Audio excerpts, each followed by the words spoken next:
अस्सलाम वालेकुम व्यूअर्स, कैसे हैं आप? उम्मीद है कि आप खैरियत से होंगे। आज के लेक्चर का टॉपिक है मॉडिफायर्स, टाइप्स एंड एग्जाम्पल। इस लेक्चर में हम मॉडिफायर्स को डिफ़ाइन कर लेंगे, इनके मुख्तलिफ टाइप्स जो हैं वो एग्जाम्पल्स के ज़रिए समझने की कोशिश कर लेंगे। तो आइए शुरू कर लेते हैं।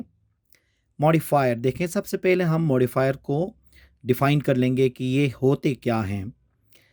देखें, a modifier is a word, phrase, clause which modify other words in a sentence. देखिए, मॉडिफायर जो होता है वो या तो एक वर्ड होता है, या तो फ्रेज होता है, या तो क्लॉज होता है, जो सेंटेंस के अंदर मौजूद किसी भी वर्ड वर्ड को क्या करता है, वो मॉडिफाई कर लेता है। अगर स्पेसिफिकली इनको देखें तो मॉडिफायर्स क्या होते हैं। देखें, a modifier is either an adjective or an adverb. मतलब जो मॉडिफायर होता है या तो एडजेक्टिव होगा या तो एडवर्ब होगा। The adjective modify the nouns. जो एडजेक्टिव्स होते हैं वो क्या करते हैं, वो नाउन्स को मॉडिफाई करते हैं। And the adverb modify the verb और द एडजेक्टिव्स और द अदर एडवर्ब। लेकिन एडवर्ब का काम क्या होता है, वो वर्ब को भी मॉडिफाई करता है, एडजेक्टिव्स को भी करता है, और साथ साथ में एडवर्ब्स को भी क्या करता है, वो मॉडिफाई करता है। इसका मतलब ये हो गया कि मॉडिफायर्स जो होते हैं या तो एडजेक्टिव्स होंगे या तो एडवर्ब्स होंगे। ये क्या करेंगे, या तो नाउन को चेंज करेंगे या जुमले के अंदर जो वर्ब है उसको मॉडिफाई करने के लिए इस्तेमाल होंगे। अब इसके काइंड्स कितने हैं या तो इसके टाइप्स कितने हैं वो हम देख लेते हैं। पहला टाइप है हमारे पास प्री मॉडिफायर। ये क्या है, प्री मॉडिफायर्स।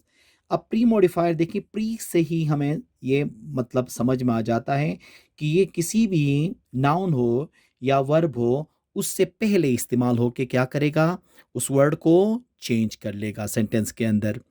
अब इसको अगर डिफाइन करें तो कुछ इस तरह से होगा। देखें, pre modifiers are modifiers that appear before the word they modify.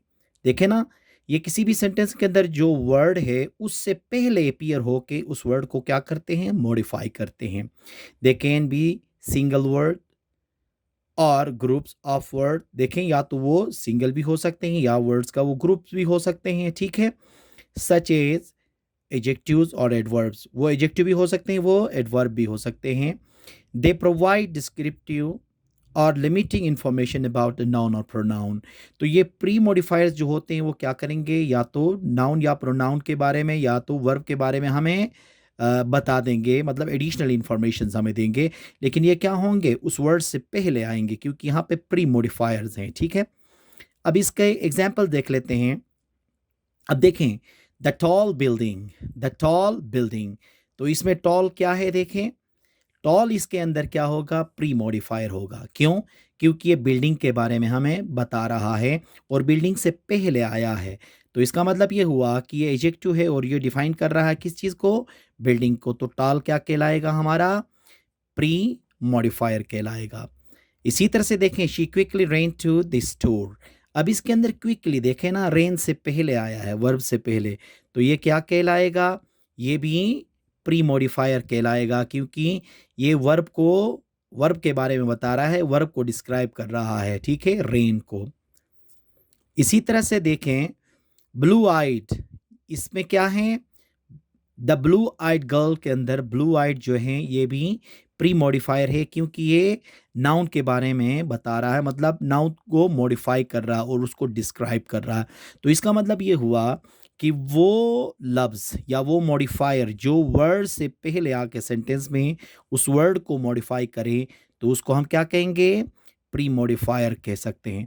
अब प्री मॉडिफायर के अंदर हम मतलब जो मॉडिफायर्स होते हैं उनके अंदर एडजेक्टिव भी हो सकता है, वो एडवर्ब भी हो सकता है। उसके बाद है पोस्ट मॉडिफायर्स।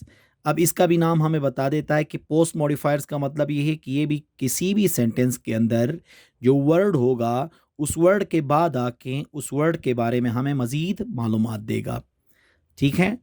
अब देखें, पोस्ट मॉडिफायर्स क्या होते हैं। Post modifiers are modifiers that appear after the word they modify. जिस लफ्ज़ को मॉडिफाई करना होता है उस लफ्ज़ के बाद आके उस लफ्ज़ को क्या करते हैं, ये मॉडिफाई करते हैं। दे कैन बी फ्रेजेस, वो फ्रेजेस भी हो सकते हैं, क्लॉजेस भी हो सकते हैं, ठीक है। और वो एडिशनल इंफॉर्मेशन बता रहे होते हैं, सच एज लोकेशन भी बता सकते हैं, टाइम भी बता सकते हैं, रीज़न भी बता सकते हैं और कंडीशन भी बता सकते हैं, ठीक है। तो इसका मतलब ये है कि ये हमें प्रीपोजिशनल के शेप में भी आ सकते हैं। किसी भी सूरत में आके हमें क्या करें, वो वर्ड को मॉडिफाई करें, तो वो कहलाएंगे पोस्ट मॉडिफायर्स।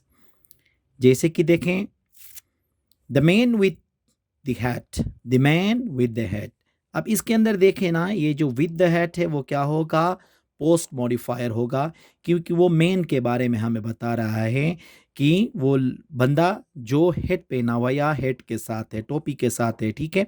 तो ये क्या कहलाएगा, देखें ना, मैन के बाद आके मैन के बारे में बता रहा है, तो ये पोस्ट मॉडिफायर कहलाएगा। देखें, the car on the street. अब कार कहाँ पे है, स्ट्रीट पे, तो लोकेशन ये बताई जा रही है, तो फिर ये ऑन द स्ट्रीट जो होगा वो हमारा क्या होगा, पोस्ट मॉडिफायर कहलाएगा, क्योंकि ये इंफॉर्मेशन दे रहा है किसके बारे में, कार के बारे में, और वो लोकेशन के बारे में बता रहा है, ठीक है, कि कार कहाँ है।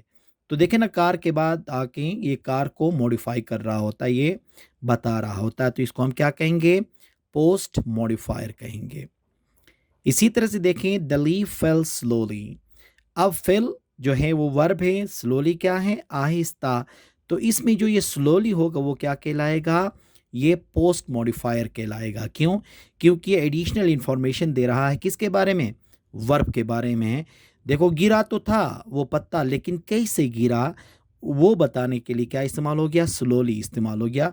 तो स्लोली है ये असल में क्या है, ये एडवर्ब है, लेकिन ये मॉडिफाई कर रहा है किसको, फेल को, मतलब वर्ब को, और वर्ब के बाद आके मॉडिफाई कर रहा है, तो उसको हम क्या कहेंगे, पोस्ट मॉडिफायर्स कहेंगे। तो मॉडिफायर्स कितने किस्म के हो गए, दो किस्म के हो गए, एक हो गया प्री मॉडिफायर, दूसरा हो गया पोस्ट मॉडिफायर। इनका काम ही क्या है कि ये सेंटेंस के अंदर जो वर्ड है उसको मॉडिफाई कर रहे होते हैं।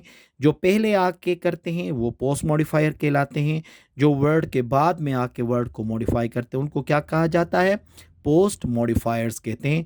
इनमें एडवर्ब्स भी हैं, ठीक है, इसमें आर्टिकल भी हो सकता है, इसके अंदर एडजेक्टिव्स भी हो सकते हैं। किसी भी चीज़ के बारे में बताने के लिए जो भी इस्तेमाल होगा मॉडिफिकेशन के लिए, वो क्या कहलाएगा, वो मॉडिफायर कहलाता है। उम्मीद है कि आज का ये लेक्चर आपको पसंद आया होगा। Thank you very much.